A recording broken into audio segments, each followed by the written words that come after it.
G'day guys, in this video I'm going to take you through how to get started with a Cobra bag. Now if you haven't bought a Cobra bag yet, look for one that's got a spring in the middle rather than at the bottom. That's going to move nice and quick, and that's what you want. Now setting up the bag, you want it somewhere where you've got plenty of room to move around it. The whole idea with a Cobra bag is movement. It's working with the bag, you want to move around it. You also want to set the bag to just below chin level height. And the reason for that is when you're punching, you want to be nice and low. You want your knees bent and you want to be moving side to side to allow the bag to move past your face. So you're going to be doing head movements and getting used to being at that low level. So when you're punching, you want to be punching straight out. So the bag, when you're low, is at that level. So that's what you want. You want that level at about chin height.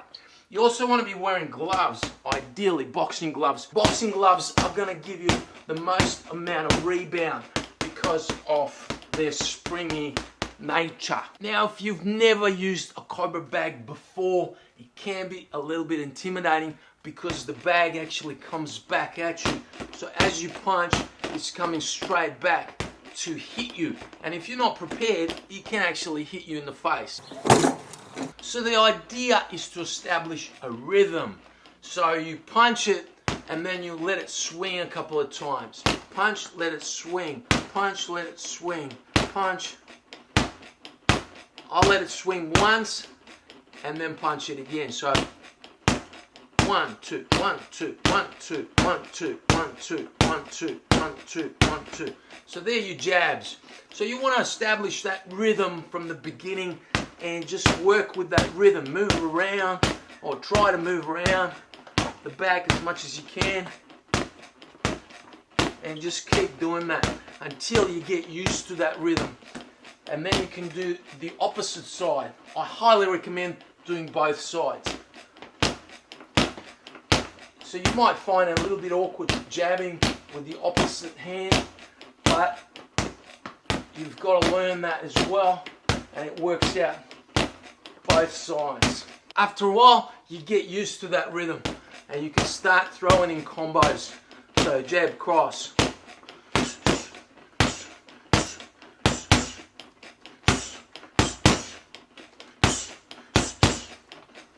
And moving side to side as you punch or after you punch without having to go back too far. So you're keeping close, but you're moving side to side. So you're moving your body and you're moving your face.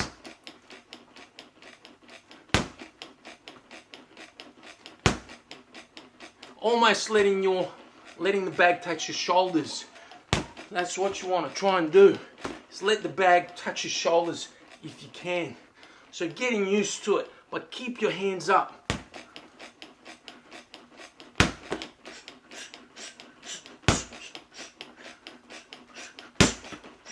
If it hits you on the forehead, it won't hurt as much. If an opponent hits you in the chin, well, you'll be knocked out. So keep your hands up and just move. Try to stay as close to the bag as you can and move around it. That's the whole idea.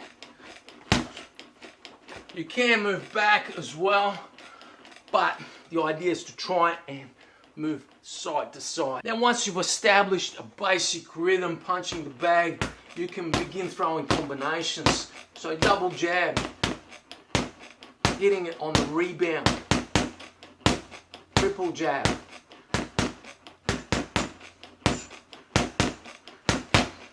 and double jab and cross.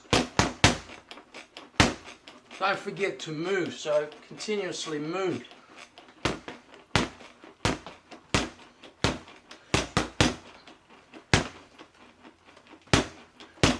Sometimes it'll come at you and you won't be able to move, so just moving back as well. And that's the whole idea. The whole idea is to work with something that's dynamic.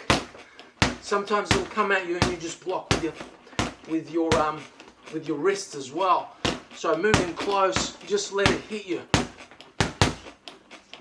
Okay, so rhythm is the key to working with the Cobra bag, establishing the rhythm. Once you learn that rhythm, once you get used to it, it becomes easier to punch out those combinations because you know you can expect the bag to come back at the right time. Now, one of the things I like to practice is hooks. For hooks, I like to set the bag a little bit higher, so I actually get the top section a little bit longer, and that is to allow the bag to go in a rotational sort of spin like that. Let me show you. So at first it might feel a little bit clumsy, but once you get the hang of it, you've got to keep those hooks nice and tight. But the ball will go around in a circle, and the idea is to keep it going in that circle to be able to practice the hooks.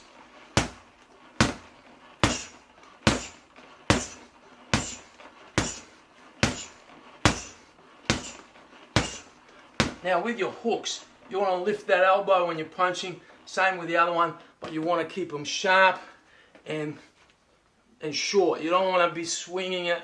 That's not what you're trying to do. Just nice and sharp, come in, throw the hook.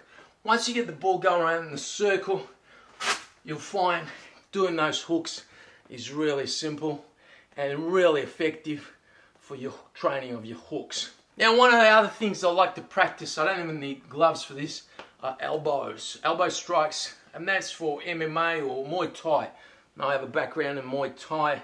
I don't practice Muay Thai anymore, but Muay Thai involves elbows. And elbows are really powerful in terms of self-defense. Obviously, you're not hurting your knuckles. You're punching with the elbow. They're very effective. And you can practice elbows on your bag. I like to set the bag a little bit higher. You can have it lower as well for faster. But I like to have it higher and longer stem at the top. So having an opponent that may be a little bit higher than me, and I just want to strike that opponent right there. So the idea is to get that elbow straight in there.